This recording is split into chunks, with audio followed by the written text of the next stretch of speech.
आघाडी घेतलेली आहे। प्रभाग क्रमांक 9 मध्ये महायुतीचा सर्व जागांवर विजय झालेला आहे। महायुतीचे 4ही उमेदवार विजयी झालेले आहेत। कोल्हापूरमध्ये महायुतीची ही आघाडी।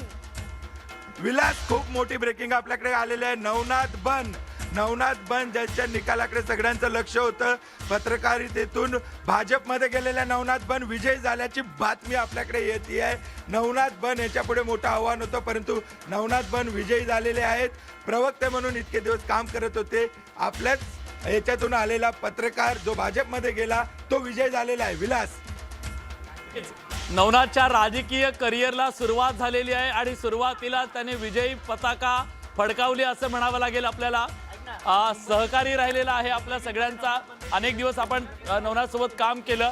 भारतीय जनता पक्षात गेला तो आणि एक प्रकारे इनिंग जे आहे म्हणजे बीड आणि नांदेड मधून आलेला एक मुलगा मानखुर्द मध्ये येतो आणि निवडणुकीच्या रिंगणात उभं राहून विजयी होतो। त्याच्यासाठी ही लढत सोपी नव्हती। मानखुर्दचा मतदारसंघ ज्या पद्धतीचा आहे, तिथे असलेल्या मतदारसंघातली जातीवार आणि धार्मिक विभागणी केली तर भाजपचा उमेदवार इथून निवडून येईल का असा प्रश्न विचारला जात होता आणि त्याचमुळे नवनाथ बनचा हा विजय भाजपसाठी खूप मोठा म्हणावा लागेल। निश्चितच, कारण एक प्रकारे 9000 मतं ही मुस्लिम मतं होती त्या मतदारसंघामध्ये, त्या वॉर्डमध्ये, आणि तरी सुद्धा हा विजय, पण ताकद सुद्धा तितकीच पणाला लावलेली होती।